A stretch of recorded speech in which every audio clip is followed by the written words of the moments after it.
Hi, my name is Leah Lynch, and I am a registered nurse case manager. As a nurse, our experiences build who we are and how we practice, and who we become as practitioners. Jacobs 2016 says that in order for a nurse to be effective, self-reflective practice is an important part of our professional learning and growth. Without self-reflection, we're effectively going through the motion of tasks instead of evaluating the complete picture. By just completing tasks, we're not considering the whole situation or evaluating from multiple perspectives and different angles, nor are we identifying what could have or might have been done differently to have a best outcome. Reflective thinking helps to provide greater insight and ability to apply critical thinking skills to situations you'll encounter in the future.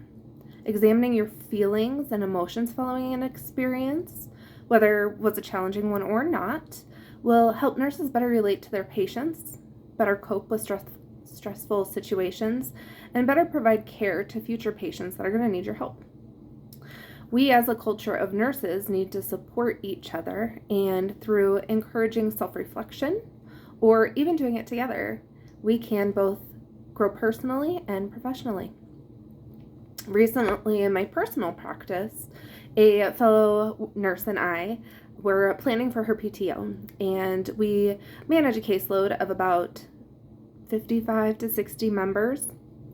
As we were preparing for her PTO, she handed me off a case to work and to collaborate on in order to successfully get an urgent specialized medication delivery arranged for a member. We work for a TPA, or a third-party administrator that manages self-funded insurance plans. My coworker had already been speaking with the member, a young 20-something patient who has spinal muscular atrophy. She needed an urgent refill of her Evercity, which is only filled through one specialty pharmacy made by one manufacturer. She had contacted us, identified the concern, and that she only had 3 days of medication left. Her health plan had renewed on 1/1/2021, and with the renewal had changed some of its pharmacy benefits that we were unaware of. This one vendor, the specialty pharmacy, was no longer contracted with the pharmacy benefit manager, or PBM. My coworker, she had already reached out to claims, she had already reached out to senior plan consultants and to the PBM to have them collaborate and to ask that they negotiate pricing, get it in the books so that the medication could be billed and then shipped to the member.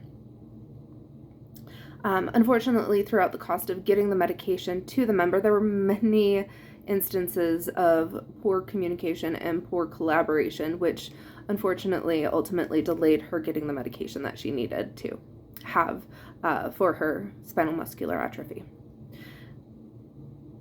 When the member reached out, we had 3 days left of medication, which should have been plenty of time to get a delivery arranged, overnighted to her. As case managers, we reached out to all of our resources so that they could help assist us in the next step. It takes many players and the work of many players together in order to have all things work well, have our best outcomes.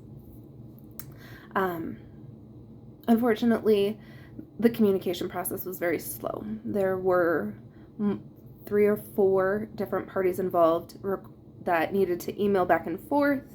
That took the better part of several days. And even though we identified the urgency and were on the phone with the member and the specialty pharmacy, because there were multiple players, there were just delays getting pricing, getting orders, getting all of that. After much collaboration, after staying on the phone for days with the member, with the specialty pharmacy, emails with our own interpersonal teams, we finally had pricing arranged. We had the medication orders at the specialty pharmacy, and specialty pharmacy was ready to submit for delivery. We thought we were good. We thought we had everything in place, but come to find out, the doctor's order for 3 containers, vials, they ordered 3 for 35 days. And the claim kept being denied from the pharmacy side because, unbeknownst to us, when the plan changed, they also changed their refill policies. So the member was only allowed to have a refill every 30 days instead of every 35 days. It just delayed things further, so we had to reach out to the doctor's office, reach out to specialty pharmacy, again, make sure everything was in place. The doctor wrote new orders. We were able to fill 2 containers, 2 vials for a 24-day period, which does put people on ease a little bit. That's what happens when we come to the 30-day refill. So everything was set. We had the right orders in place. We had the right fill. They billed the claim. The medication was scheduled for delivery, scheduled to be shipped. And we were like, yes, we're celebrating. Everything is great. Shipped out. This is a Friday. On Monday morning, I received a phone call from the member and stated she didn't get the medication. Another poor collaboration, poor communication moment. She located the medication in a UPS storage facility. So it was shipped to UPS, but it wasn't overnighted to her as it should have been. And with that, it's a temperature sensitive medication, so it was ruined. And just another example of communication and collaboration is really important to have your best outcome. So because of that, we were able to get on the phone Monday morning, call UPS, call the specialty pharmacy, email communications with the pharmacy benefit manager, and to have a new shipment overnighted to her. She did in fact get this one, and luckily enough, because she had just run out of medication. When we started this, I told you she had 3 days left. Well, the coordination took the better part of 8 days, and so she did thankfully get a compassionate use 5-day fill from the manufacturer. So all in all, much time was spent on this, much energy and monetary resources, because the specialty pharmacy now has to dip into their insurance. The medication itself is greater than $22,000. So because it was left in a warehouse and was no longer viable to be given to the patient, they did have to reach into their insurance coverage to be able to cover that loss. Many errors that could have been avoided if we had maybe thought of communication in the forefront and what pieces might come into play. We didn't know the orders were going to be off. We didn't know several things, and unfortunately, the member was delayed because of that. Learning from this and reflectively thinking from this, my coworker, once she got back, we were able to reach out to specialty pharmacy, reach out to the pharmacy PBM, and to analyze what went wrong. Where did the communication break down, and what can we do better going forward? We know that she had a 24-day fill, so 2 bottles for 24 days. We would need to refill at 24 days. Because she has a 30-day refill limit, was that going to cause any problems? And so we went ahead and arranged and got everything set up for the next one so that going forward, she's not going to have any more of these issues. Hopefully. We'll see when mid-February comes. So what are the elements of positive communication, and what are the elements of poor communication? Driscoll, Salas, and Driscoll identifies teamwork as an indicator of positive collaboration. In order to have successful teamwork, there are a variety of different factors that must come into play, including goal identification, communication, cooperation, positive morale, a safe place to share suggestions, but also a safe place to accept constructive criticism. These positive elements of teamwork allow tasks to be completed and outcomes to be met. If any one of these elements were to break down, a sense of conflict may arise within an individual or within a team, and the sense of conflict or perhaps a sense of feeling singled out can lead to resentment, which leads to poor communication, which leads to delays in care, and possibly medical errors. Poor collaboration is based in poor conflict resolution. Not identifying a conflict between individuals or within the interpersonal team and allowing it to continue leads to less than optimal outcomes. It could lead to, again, medical errors that cost the facility legal battles and large sums of money. It may also cost them expert health professionals that are no longer employed. Thus, their human capital suffers. And this is from the poor collaboration and potentially poor leadership strategies. Team members can promote improved collaboration by considering their own emotional perspectives, considering more task-driven items, and being willing to have the goals of the team supersede their own personal individual goals. Driscoll, Salas, and Driscoll in 2018 discussed that as humans, we are naturally social and have a need to build interpersonal relationships and bonds. We are inherently looking to form positive collaboration and groups to help meet an outcome, establishing a positive and open communication amongst our teammates. This positive and open communication helps to improve collaboration and working together. Working towards shared goals and supporting each other promotes a happy environment. A group of individuals or a team can support each other and strive to reach a common goal. However, to best manage a team, you need positive leadership and an individual that can lead by example, that promotes positive trust and collaboration within their team and better outcomes overall for satisfied employees. Kasafi, Halal, and Lahoud, 2017, highlights that teamwork is based in a group of people from different professional roles that come together to create a best outcome. The motivation of the individual and the willingness to accept a defined structure and assigned leadership and accept feedback from that leadership are all hallmarks of efficient practice. In the article, they highlight many leadership methods that improve outcomes. One being fostering a positive, benevolent, and ethical environment, which helps promote job satisfaction and togetherness. People collaborate better in roles in which there's a perceived positive outcome. When employees find their work and personal lives are in balance, they have a higher perceived job satisfaction and work better as part of a team. If that balance is out of whack, employees may feel burnt out, and they're not as likely to give 100%.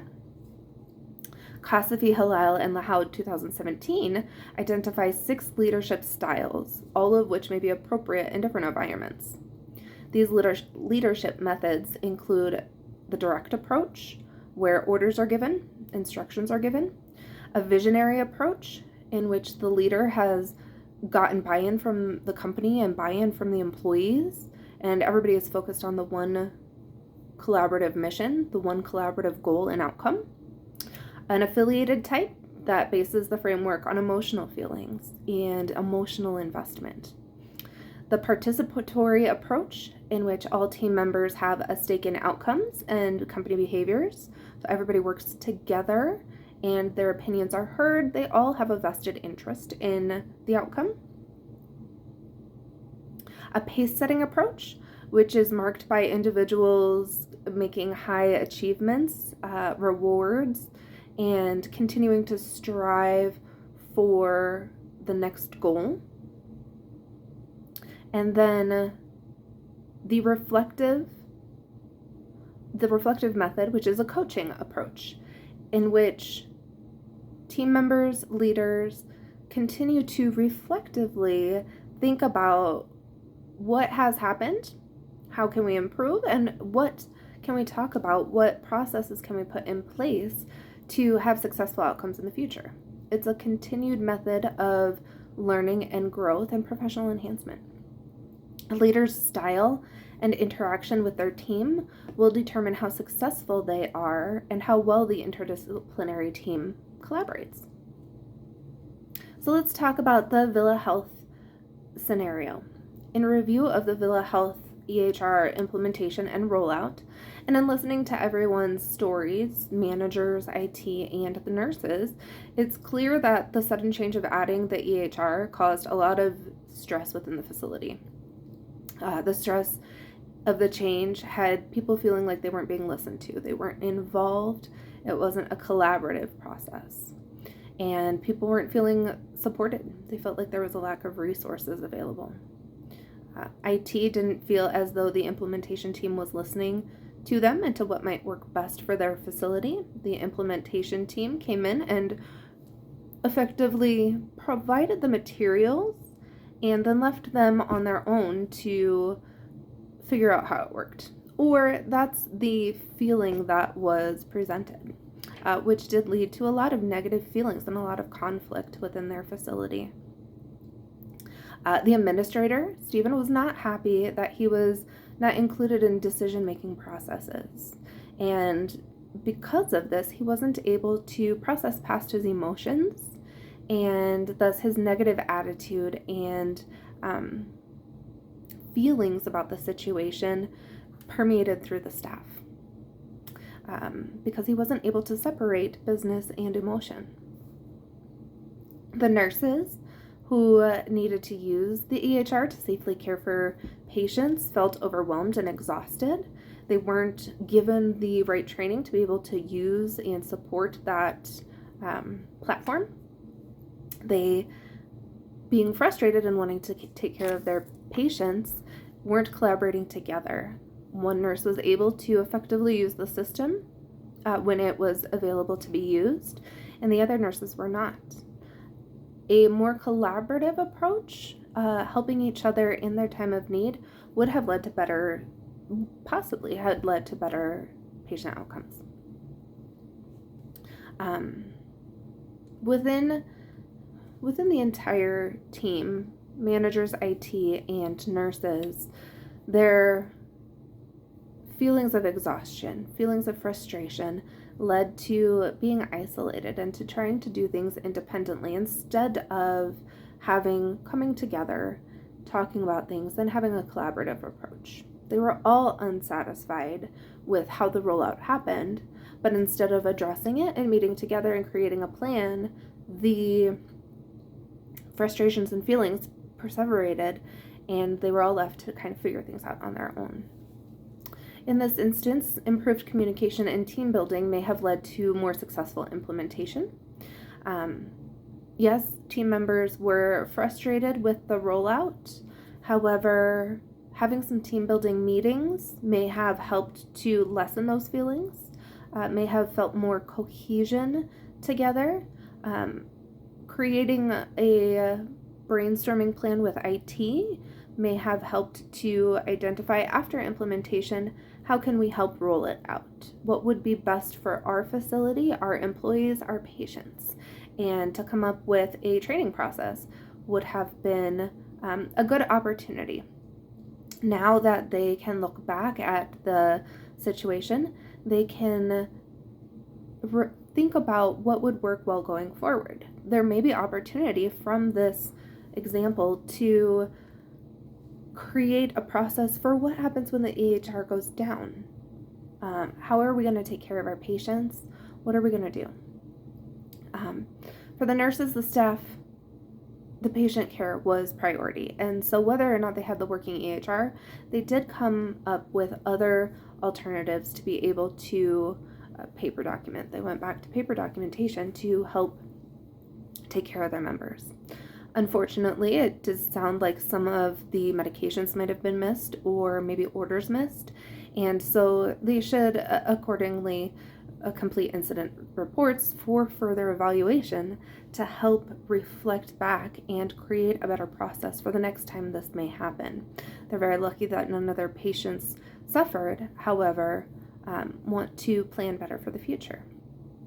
I would recommend for managers and staff to have a meeting and to have periodic meetings in which everyone can share their feelings and reflect back on how the implementation and change went.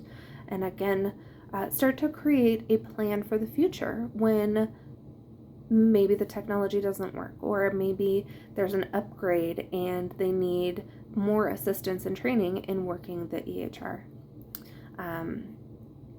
Creating a more positive collaboration, having everybody share and put their input. That might be something that could help them work toward their common goal. Hopefully these recommendations and the collaboration togetherness would help increase their job satisfaction and have less feelings of frustration going forward if they are all working toward a common goal. I thank you for your time, and I hope that these recommendations help in the future.